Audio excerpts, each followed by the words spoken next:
കുറച്ച് കാലങ്ങളായിട്ട് ഞാൻ എൻ്റെ ഓഫീസിൽ ഇങ്ങനെ ഇരിക്കുമ്പോൾ ഈ ചേച്ചീൻ്റെ ഓഫീസിന് മുന്നിലൂടെ അങ്ങോട്ടും ഇങ്ങോട്ടും തലങ്ങും വിലങ്ങും പരക്കം മാഞ്ഞ് പോണ കാണാറുണ്ട് കേട്ടോ. നോക്കുമ്പോൾ ചായ വണ്ടിയാണ്, ചായ വിൽക്കാനാണ് ചേച്ചി പോണത് കേട്ടോ. അപ്പോൾ എനിക്ക് തോന്നി ഒരു ദിവസം ഒന്ന് പരിചയപ്പെടണം. അങ്ങനെയാണ് ഇന്ന് പുള്ളിക്കാരി നമ്മുടെ ഓഫീസിലേക്ക് വന്നിട്ടുണ്ട്. ചേച്ചി നമസ്കാരം. എൻ്റെ ചേച്ചിയുടെ പേര്? ഞാനിങ്ങനെ ഞാനിവിടെ അല്ലേ ജോലി ചെയ്യണേ. അപ്പൊ ഞാനിങ്ങനെ ചേച്ചി ഇങ്ങനെ അങ്ങോട്ടും ഇങ്ങോട്ടൊക്കെ പോണ കാണാറുണ്ട്. കുറെ കാലമായിട്ട് ചായ പരിപാടിയാണോ? ഞാനൊരു 2 വർഷത്തോളം കൊറോണയ്ക്ക് ശേഷം ജോലിയൊന്നും ഇല്ല, ഭയങ്കര ബുദ്ധിമുട്ടുകളും കാര്യങ്ങളൊക്കെ ആയപ്പോ. അതെല്ലേ, എന്തൊക്കെ കടികളുണ്ട്?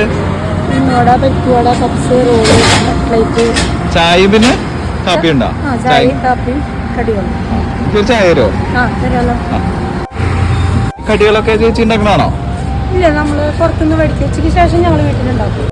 ശരിക്കും വീട് എവിടെയാ? നമുക്ക് വീടില്ല സ്വന്തമായിട്ട്, ഞങ്ങൾ വാടകയ്ക്ക് ഇരിക്കുന്നത്. വാടകയ്ക്കാണ്. ഏത് സമയത്ത് ഇറങ്ങപ്പോ? ഞാൻ രാവിലെ ഒരു 9 മണി. 9 മണിക്ക് ഇറങ്ങും. ഈ ചേച്ചിയുടെ അടുത്ത് സംസാരിച്ചപ്പോ എനിക്ക് മനസ്സിലാക്കാം